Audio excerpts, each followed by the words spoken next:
Hi hello నమస్తే. నేను మీ కట్టా కార్తీక్. గరికపాటి నరసింహరావు గారు పద్మశ్రీగా గౌరవించబడ్డ వ్యక్తి ఆయన. సమాజంలో గౌరవ మర్యాదలు ఉన్నటువంటి వ్యక్తి. చాలామంది ఫాలో అయ్యే వ్యక్తి ఆయన. ఆయన మీద మొదటి భార్యగా చెప్పబడుతున్నటువంటి కామేశ్వరి గారి ఆరోపణలు సోషల్ మీడియాలో అలచడి చేస్తూ ఉన్నాయి. ఇంతకీ ఆరోపణల వెనకాల ఉన్న అంతరార్థం ఏంటి? దాని వెనుక ఉన్నది కుట్ర నిజమా? తెలుసుకునే ప్రయత్నం చేద్దాం. మనతో ఉన్నారు సోషల్ యాక్టివిస్ట్ కరాటే కరణ్ గారు. మేడం నమస్కారం. నమస్తే. మేడం, గరికపాటి నరసింహరావు గారు ఎప్పుడూ వివాదాలకు తావలేని వ్యక్తి, కానీ మొదటిసారి వివాదాన్ని ఎదుర్కొంటా ఉన్నారు. ఆయన మొదటి భార్యగా చెప్పబడుతున్నటువంటి కామేశ్వరి అనే ఒక మహిళ అనేక ఆరోపణలు గరికపాటి గారి మీద చేస్తున్నారు. ఆ ఆరోపణ ఎలా చూడాలి? దాని వెనకాల ఉన్న అంతరార్థం ఏంటి? ముందుగా నేను కామేశ్వరి గారు ఏదైతే ఆరోపణ చేస్తున్నారో అది విన్న తర్వాత నేను షాక్ అయ్యాను. ఎందుకంటే భార్య అనగానే ఒక ఒక విధంగా చెప్పాలంటే ఆయన సరస్వతి పుత్రుడు. ఒక సరస్వతి పుత్రుడికి అనుకువగా ఉండే భార్య వస్తుందన్నది మనం అంటే ఎక్కడి నుంచి చూస్తున్నా సరే మన పురాణ ఇతిహాసాల్లో కూడా ఎంతోమంది కవులకి గాయకులకి మంచి అనుకూలత లేని భార్యలే ఉన్నారు. ఈవెన్ పతివ్రతలుగా కొలవబడుతున్న ఎంతోమంది సాధ్వీమణులు కానీ వారి భర్తలు మునుపత్నులు కానీ అన్ని విధాలుగా. సో వీరు కూడా ఇప్పుడు ఆధునిక యుగంలో ఆధునిక శాస్త్రం గురించి అనుసరించి మాట్లాడుతూ మనల్ని కూడా కొంత ఉత్తేజపరుస్తూ కొన్ని విషయాలు ఆయన బాధలు కూడా ఇప్పుడు చెప్తున్నాడేమో ఈయన ఈ మధ్య వింటుంటే మనం ఆవిడ విషయంలో జరిగాయి కాబట్టి ఆయనకి అవన్నీ కూడా గుర్తొచ్చి కొన్ని చెప్తున్నారేమో అని కూడా అనిపిస్తుంది కొన్ని రీల్స్ చూస్తే ఇప్పుడు. ఎందుకంటే నాకు నిన్నటి నుంచి అదే అనిపిస్తుంది. ఇప్పుడు కామేశ్వరమ్మ గారు ఆవిడ ఏం చేశారు అంటే ఒక మహానుభావుడిగా గుర్తింపబడుతూ ఒక సమాజాన్ని ఒక ప్రేరణ కలిగిస్తూ మేలుకొల్పుతూ కొన్ని విషయాల్లో మీరు ఇలా ఉండాలి, ఇలా ఉండకూడదమ్మా, ఆడపిల్లలు మీరు బొట్టు ఎందుకు పెట్టుకోవాలి, మీరు ఎందుకు ఇలా కట్టుకోవాలి, గుడికి వెళ్ళేప్పుడు జుట్టు ముడెందుకు వేసుకోవాలి, చీర ఎందుకు కట్టుకోవాలి, ఇలా అన్ని చెప్తూ ప్రతి ఒక్కరు ఎవరు చెప్పేవాళ్ళు లేని టైంలో ఆయన ఏదో విధంగా ప్రసంగం ద్వారా ప్రజలకు ఏదో ఒకటి తెలియజేస్తున్నారు. ఓకేనండి, ఆయనకేదో ఆయన ప్రవచనాల ద్వారా వేదాన్ని పరిచయం చేస్తున్నారు, పునాదాలు చెప్తున్నారు, దైవాన్ని పరిచయం చేస్తున్నారు, హిందుత్వ గొప్పతనాన్ని చెప్తున్నారు. హిందుత్వవాదిగా ఆయన కనీసం ధర్మ ప్రచారం చేస్తున్నారు. ఇప్పుడు నేను కూడా ఒక హిందుత్వాదిని, నేను హిందూ యాక్టివిస్ట్ ని, సోషల్ యాక్టివిస్ట్ విత్ అంటే అలాగే as well as Hindu activist నేను. సో హిందూ యాక్టివిస్ట్ గా నేను కూడా ఆయన ఎన్నిటికి ప్రభావితం అవుతుంటాను. నాలాంటి వాళ్ళే ప్రభావితం అయినప్పుడు సాఫ్ట్వేర్ పిల్లలు కానీ వాళ్ళు కానీ వీళ్ళు కానీ ఎందుకు ఎవరండి ఈ జనరేషన్ కావాలి, దొరకవు కదా, చెప్పేవాళ్ళు లేరు. అలాంటి వ్యక్తి ఒక మహానుభావుడుగా ఆయన కొనియాడబడుతూ ఆయన చెప్తున్నారు. చాగంటి గారు, గరికపాటి వారు, ఇలాంటి వాళ్ళందరినీ మనం చాలా చాలా ఇప్పుడు నండూరు శ్రీనివాస్ గారు, వీళ్ళందరినీ మనం ఒక కోవలో కడతాం. అలాంటప్పుడు కార్యేషు దాసి కరణేషు మంత్రి భోజ్యేషు మాత శయనేషు రంభ షట్కర్మయుక్త కులధర్మ పత్ని అన్నారు. రూపేచ లక్ష్మి ఇది కూడా ఉంది ఇందులో. సో ఇవన్నీ కలగలిపితేనే ఒక ధర్మపత్ని. మీరు ధర్మపత్నిగా ఆయనకు ఉంటూ 2 పిల్లలు తల్లయి 20 సంవత్సరాల కాపురం చేస్తూ ప్రతి దానికి ఆయనను దుయ్యబడుతూ అన్ని విధాలుగా బాధ పెడుతూ నన్ను సరిగ్గా చూసుకోలేదు అంటే ధర్మపత్ని అన్నదానికి అర్థం ఎక్కడ ఉంది అంటే భర్త బాధ పెట్టినా కూడా భరించాలని నేను చెప్పను కానీ ఆయన అంత బాధ పెడతాడని మాత్రం నేను అనుకోవట్లేదు. ఒకవేళ బాధ పెట్టినా ఆ రోజే చెప్పాలి కదా మేడం. అదేనండి, ఇప్పుడు ఆవిడకి ఇప్పుడు అవకాశం ఎందుకు వచ్చింది అంటే ఇప్పుడు ఆయన బాగా ఎదిగారు. ఒకప్పుడు గరికపాటి నరసింహరావు ఒక మాస్టర్, అంతే. ఆయన ఎవరు? ఓన్లీ మాస్టర్, ఒక లెక్చరర్. అప్పుడు ఉండే స్థాయి వేరు. ఇప్పుడు ఒక ప్రభుత్వం గుర్తించి ఆయనకు ఒక పదవి ఇవ్వబోతోంది, లేకపోతే ఆయనకు ఒక మంచి మంచి రివార్డు రాబోతున్నాయి. ఆయన ఒక చాలా పెద్ద మోడీ గారు గుర్తించి పద్మశ్రీ ఇచ్చారు. మరి అలాంటప్పుడు మన అంత పెద్ద అలాంటి స్థాయిలోకి వెళుతున్న వ్యక్తి గురించి ఒక బురదేస్తే ఎవరో ఉండి చేయిస్తున్నారా లేదన్నది మనకు తెలియదు. కానీ ఈ సమయంలో ఆవిడ ఇలా రావటం, ఒక భర్తగా 20 సంవత్సరాల కాపురం చేసినందుకైనా ఆ విధమైన కనీస బాధ్యతతో అయినా సరే పోన్లే అయిపోయింది, విడాకులు తీసుకున్నాం, మేము వెళ్ళిపోయాను. నేను కూడా నేను వినడం వరకు ఆవిడకి 2 పెళ్లిళ్ళు అయ్యాయి. 3వ పెళ్లి కూడా ఆవిడ వేరే వారిని చేసుకున్నారు అన్నారు. వేరే వారిని 3 పెళ్లి చేసుకున్న అంటున్నారు, వినిపిస్తుంది. నాకు పెళ్ళి అయిందో లేదో తెలియదు కాబట్టి కన్ఫర్మేషన్. 3వది నేను అన్నాను.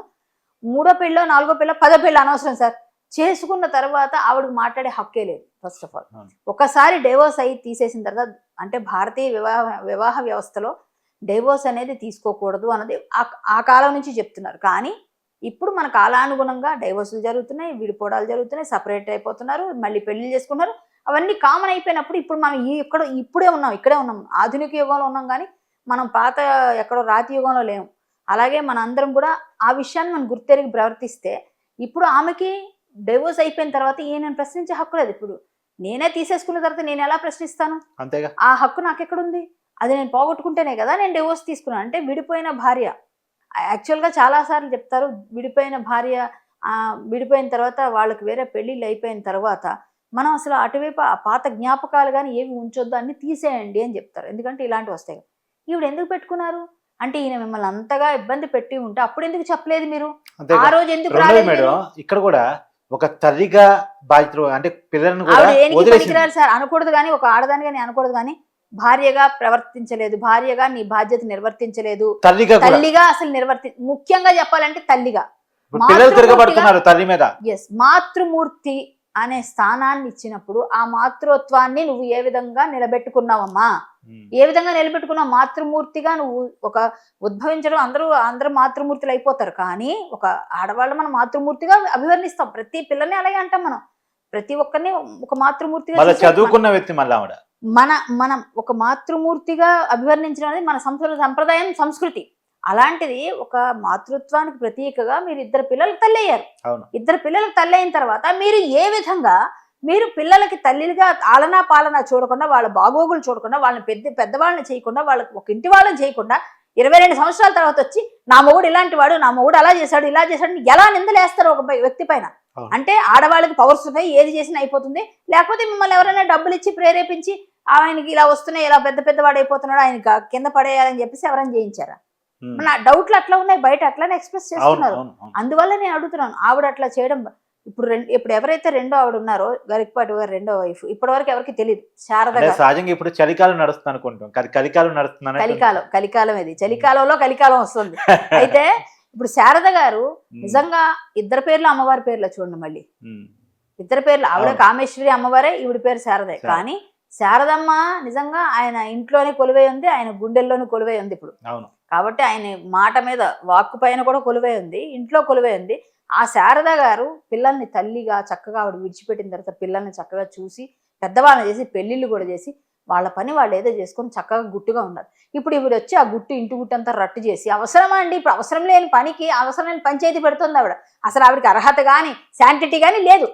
నేనైతే అది అంట, మన అనాలంటే ముందు మనం ఏంటి అనేది మనం చూసుకోవాలి కదా. మీరు చదువుకున్నారా, మీరు ఏం చేశారు? చదువుకున్న ఆవిడైతే మాత్రం ఎందుకు సంస్కారం లేనప్పుడు?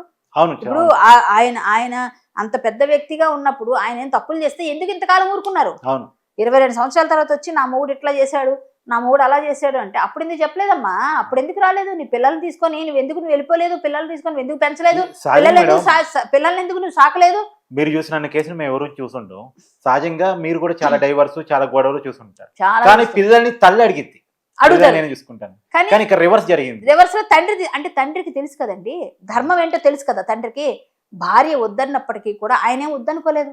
ఆయన వద్దనుకుని ఉంటే ఆవిడ వెళ్ళిపోయారని అనుకుంటున్నాను నేను. ఆయన వద్దనుకుని ఉంటే పోనీ అనుకున్నప్పటికి కూడా పిల్లల బాధ్యత నాది, నా పిల్లలు అని ఆయన పిల్లలు తెచ్చుకున్నారు కదా, పిల్లల్ని పెంచారు కదా, పెద్ద చేశారు కదా, పోషించి చక్కగా వాళ్ళు ప్రయోజకులు చేశారు కదా. ఇప్పుడు వాళ్ళు కూడా ప్రవచనాలు చెప్తున్నారు, వాళ్ళు కూడా మంచి పొజిషన్లో వస్తున్నారు. అంటే ఆయన ఏం వదిలేలేదు గాలికి, కన్నాను కదా అని గాలికి వదిలేలే, ఆవిడకి ఏదో భరణం ఇచ్చి వదిలేలే. ఇప్పుడు మీరు చేస్తుందంతా బ్లండర్ మిస్టేక్.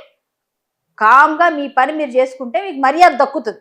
అనవసరంగా ఆయనకి ఏదో ఆ పదవులు వస్తాయి, అవార్డులు వస్తాయి, రివార్డులు వస్తాయి, ఇప్పుడు నేను పెంట పెట్టాలి, ఒక బురద వెయ్యాలి, నన్ను ఎట్లా చేశాడు, నన్ను సరిగ్గా చూడలేదు, నన్ను అన్నం పెట్టలేదు, లేకపోతే నన్ను బండి మీద తిప్పలేదు, అప్పుడు ఆయన పరిస్థితులు ఏమిటో, అప్పుడున్న పరిస్థితులు ఏమిటో దాన్ని బట్టి ఆయన ప్రవర్తించుంటాడు. ఓకే కరెక్ట్గా చేయలేదమ్మా, అప్పుడే చెప్పాల్సింది కదా. అందుకే కదా నువ్వు వెళ్ళిపోయావు. బాగా చూసుకుని ఉంటే నువ్వు అక్కడే ఉంటావుగా, కొన్ని చూసుకోలేదా వెళ్ళిపోయావు, లేదా నీ బాధ భరించలేక ఆయన వెళ్ళిపోయాడు. ఆయన చెప్పుకోవట్లేదమ్మ, ఆయన నేను బయట వేయట్లేదు, ఒక ఆడదాన్ని పరువు ఎందుకు తీయాలని చెప్పి ఆయన బయట పెట్టట్లేదు. ఆయన సంస్కారం అది. నీ సంస్కారం ఉందా, నువ్వు ఉంటే నువ్వు ఇట్లా మాట్లాడవు కదా. ఇప్పుడు బయట ఇంటి గుట్టు బయట వేసుకునే కొంతమంది ఉంటారండి, కొంతమంది వేసుకోరు, కొంత దాచుకుంటారు, ఎంతైనా భరిస్తారు. ఇప్పుడు విడిపోయిన తర్వాత మీరు గుట్టు బయట పెడితే మాత్రం ఆయనకి ఏమరుగుతుంది? పెళ్ళి అయిపోయి ఇద్దరు పిల్లలు చక్కగా హ్యాపీగా సెటిల్ అయిపోయి అంత అయిపోయినాక ఇప్పుడు ఈవిడ వచ్చి మాట్లాడడంలో అర్థమే లేదు. కావాలని రసాభాస చేస్తుంది ఆమె. అవసరం లేని మ్యాటర్ అది. గరికపాటి వారు పెద్ద చాందస్తులు అంటే ఆయనకి ఏదో కొంచెం సహజంగా ప్రతి మనిషికి కొన్ని వీక్నెసెస్ ఉంటాయి, కొన్ని బాధలు ఉంటాయి, కొన్ని కష్టం. ఆయన ఎలా ఉంటే ఏంటి, సమాజానికి హితవు చెప్తున్నాడు, సమాజానికి మేల్కొల్పుతున్నాడు, సమాజానికి ఏదో విధంగా 4 ముక్కలు చెప్తున్నాడు. అది ఆయన శంఖంలో పోస్తే తీర్థమైనట్టు ఆయన నోటి వెంట వస్తుంటే అది జనాలకి ఇంపుగా ఉంది. విన్నివ్వండి, ఏదో విధంగా తిట్టో చెట్టో ఏదో మాట్లాడుతున్నాడుగా, ఆయన 2 ముట్టికాయలు వేస్తున్నాడుగా. ఆయన విషయం మేము ఎప్పుడైనా బయటికి వెళ్తున్నాం అంటే కారులో అంటే ఆయన ప్రవచనం పెట్టుకుని వెళ్ళిపోతాం. అవును. దానిలో ఎన్ని విషయాలు తెలుస్తాయి, ఎన్ని విషయాలు వింటుంటాం. నేను మా తమ్ముడు మేమందరం ఇంతకుముందు వెళ్ళేప్పుడు అదే పని అండి. ప్రవచనం పెడితే ఆయన అందులో నవ్వులు వస్తాయి, మనకు జ్ఞానం వస్తుంది, మనకి తెలియని ఎన్నో సూక్తులు చెప్తారు, ఎన్ని ఉంటాయి అందులో. అవన్నీ మనకు కావాలి కదా, అవి అవసరం కదా సమాజానికి. దాన్ని బట్టే కదా మేము కూడా 4 మాటలు మాట్లాడతాం, అవన్నీ విన్నాం కాబట్టి. ఇప్పుడు అలాంటి వారి మీద దుయ్యబట్టి నేను ఏదో వేస్తానంటే ఆయన తప్పుంటే మీరు అనండి. ఆడవాళ్ళైనంత మాత్రాన కొమ్ములేవి లేవు, ఆడవాళ్ళైనంత మాత్రాన వాళ్ళ మీద వీళ్ళ మీద కేసులు వేసేస్తామంటే కుదరదు. అలా చేయడానికి లేదు. ఆవిడ అలా మాట్లాడడం చాలా తప్పు, చాలా తీవ్రంగా ఖండిస్తున్నాను. నేనైతే గరికపాటి గారికి పూర్తిగా సంపూర్ణ మద్దతు ఇస్తాను. ఒకవేళ ఆయన తప్పు చేస్తుంటే గానీ దాని గురించి మీరు అప్పుడు చెప్పాలి. అయిపోయింది, గతం గత. మీరు ఆయన కలిసి లేరు, నన్ను మోసం చేశారండి, ఇప్పుడు ఎట్లా మోసం అవుద్ది? తనను వదిలేసిన వ్యక్తి ఎదిగాడన్న కోపంతో చెప్తున్నారా, వెనకాల ఎవరైనా ఉండి మాట్లాడి? మేబీ అది కూడా ఉండొచ్చండి. ఎవరైనా ఉండి కొంతమంది, ఇప్పుడు మనం ఎవరు చెప్పగలమండి ఎవరి మీద ఏ విధంగా గ్రడ్జ్ ఉందో. ఆయనకి పన్నవాళ్ళు ఉండుంటే అయి ఉండొచ్చు, ఎవరికి ఉండరు, శత్రువులు ఉంటారు. ఒకవేళ అలా అయి ఉండొచ్చు. లేని పక్షంలో ఈమెకేమన్నా ఎదిగారు, ఇప్పుడు ఆయన మీద చూసి కొంచెం కంటగింపుగా అనిపించుండొచ్చు. బ్లాక్ మెయిలింగ్ టాక్టిక్సా మరి ఏమన్నా అది మనకు తెలియదు కదా. తెలియని విషయాలు మనం ఎట్లా మాట్లాడతాం, ఏమని చెప్పలేం. కానీ ఇది చేయడం తప్పని మాత్రం చెప్పగలం. అలా జరిగితే మాత్రం ఎందుకండి, ఎందుకు ఊరుకుంటారు జనాలు? ఎందుకు ఊరుకోవాలి? మనం ఊరుకోం, అవసరమే లేదు. సో విషయం ఏమిటంటే అలా చేయటం వల్ల చాలా చాలా తప్పు చేశారు ఆవిడ అన్నది మాత్రం నేను చాలా క్లియర్ కట్గా చెప్పగలను. ఆవిడ కామేశ్వరమ్మ గారు చేసింది అయితే 200% తప్పు. ఆవిడ ఇప్పుడు వచ్చి బయటకు వచ్చి ఒక మనిషి మీద నింద వేశారా అంటే, నింద కాకపోయినా, నిందారోపణ కాదు నిజమన్నా కూడా ఇప్పుడు చేయకూడదు, అప్పుడు చేయాలి. మీరు చేయాల్సింది మీరు నిర్వర్తించకుండా సత్కర్మయుక్త కులధర్మ పత్ని అన్నప్పుడు, పెళ్లి చేసుకున్నప్పుడు ధర్మేచ అర్థేచ మోక్షేచ కామేచ నాతి చరామి అన్నారు కదా. అన్నప్పుడు విడిపోకూడదన్న అర్థాలు ఆయనకి తెలుసు, మీకు తెలుసు కదా. మరి మీరు విడిపోయారు కదా. విడిపోయిన తర్వాత అంటే జనరల్గా ఒక్కొక్కరికి ఒక్కొక్క ప్రాబ్లం ఉంటుంది. నేను విడిపోయి ఉండొచ్చు, మీరు ఇంకొకరు విడిపోయి ఉండొచ్చు. విడిపోయే వాళ్ళు విడిపోతారు, ఎందుకు? పడక కంపాటబిలిటీ లేనప్పుడు విడిపోతారు. వాళ్ళకి వీళ్ళకి ఉండే ప్రాబ్లమ్స్ ఉంటాయి. కానీ విడిపోయినంత మాత్రాన నేను వేరే వాళ్ళ దానిలోకి వెళ్ళి వేలు పెట్టి మళ్ళీ కెలికి బయటికి తీసుకొచ్చి వాళ్ళకి ఇబ్బంది అయిందని చెప్పుకోవాల్సిన అవసరం లేదు కదా. ఇప్పుడు అంతే కదా, ఐఎమ్ ఏ డైవోర్సీ. బట్ నేను ఇప్పుడు పాత వాళ్ళని కెలుక్కోలేను కదా, తీసుకొచ్చి వాళ్ళ గురించి బయట పెట్టలేను కదా. అది తప్పు కదా. ఎందుకంటే నా పని అక్కడతో అయిపోయింది, మేము విడిపోయాం. మేము ఎలా అయితే అగ్నిగుండం చుట్టూ తిరిగినప్పుడు అగ్ని సాక్షిగా పెళ్లి చేసుకుంటే ఆ తర్వాత కోర్టు సాక్షిగా విడిపోయారండి. ఇంకేం అవకాశం ఉంది? ఇప్పుడు కోర్టే కదా, అగ్ని సాక్షి కన్నా కూడా కోర్టుకే. పోనీ అగ్ని సాక్షిగా చేసుకున్నా వేసే నిందలు గరికపాటి గారి స్థాయిని తగ్గించడానికి, ఆయన ఇమేజ్ ని డ్యామేజ్ చేయడానికి మనకు వచ్చే అవకాశం ఉంటుంది. అది క్లియర్ అండి, అది క్లియర్. ఆవిడ ఆ విధంగానే వచ్చారని అనుకుంటున్నాను నేను. ఆయన ఇమేజ్ ఎలా తగ్గిపోద్ది సార్? ఎందుకు తగ్గిపోతుంది? ఒక మాట చెప్పమంటారా? ఆయన ఇప్పుడు భార్యల గురించి, వాళ్ళ ధర్మాల గురించి, లేకపోతే భార్య ఇలా ఉండండి, భార్య భర్తలు ఎలా కలిసి ఉండాలి, భర్త భార్యని పొగడాల్సిందే ప్రతిరోజు, ప్రతి నిమిషం కూడా నువ్వు అందంగా ఉన్నావు, చీర అందంగా ఉంది, నువ్వు ఇట్లా బాగున్నావు అట్లా బాగున్నావు అని చెప్పాల్సిందే, అది రూల్ అని ఆయన అంత ఖచ్చితంగా ఎందుకు చెప్తున్నారంటే ఈ అనుభవాలు అయి ఉంటాయి ముందు నాకు తెలిసి, సంథింగ్ ఏదో అయి ఉంటుంది. అవన్నీ ఇవే కాదు, భార్య గురించి ఎక్కువ ఉంటాయి చూసారా, భార్య భర్తల గురించి ఎక్కువ చెప్తాడు ఆయన. ఈ విధానం ఎందుకు చెప్తున్నాడంటే ఇప్పుడు నాకు కనెక్ట్ అవుతుంది, ఓహో ఈ నిన్ను అనుభవించి ఉన్నాడనమాట. అవన్నీ కలిపి ఈవిడే బాధ పెట్టిందేమో, ఎవరికి తెలుసండి? ఆవిడ నన్ను బాధ పెట్టారని చెప్తున్నారు, ఈవిడ బాధ పెట్టిందే మా ఆయన్ని. ఈయన ఆఖరికి పెళ్లి చేసుకున్నాక ఆయన చక్కగా సవ్యంగా కాపురం చేసుకొని ముసలు అయిపోయి హ్యాపీగా ఇప్పుడు బాగానే ఉన్నారుగా భార్య భర్తలు. ఇప్పుడు వాళ్ళ ముసలి వయసులో వాళ్ళకి ఎందుకంటే ఆవిడ ఇవన్నీ పెట్టడం. ఇప్పుడు ఆవిడకి ఏం కావాలి? డబ్బు కావాలా, లేకపోతే ఆయన పేరు చెడగొట్టడం కావాలా, లేకపోతే ఇంకా ఆయనకు వచ్చి అవార్డులు ఆపేయాలనుకుంటుందా? ఏమనుకుంటుంది ఆవిడ? This is too much, too bad, two worst. ఇదైతే నేను అసలు నాకు నచ్చలేదు ఇలా ఆవిడ మాట్లాడడం. అయితే ఒక ఆడదానిగా నేనే ఖండిస్తున్నా. ప్రపంచంలో ఉన్న బుర్రున్న, బుద్ధి ఉన్న, కొంచెమైనా సంస్కారం ఉన్న వాళ్ళు ఎవరు కూడా దాన్ని సపోర్ట్ చేయరు. ఎవరైనా చేస్తుంటే కొంతమంది ఉంటారు, అభ్యుదయవాదులు అని వస్తారు, వాళ్ళు చేస్తారు. వాళ్ళని రమ్మనండి, వాళ్ళని ఉతికి ఆరేస్తాం ఖచ్చితంగా. Thank you. ధన్యవాదాలు.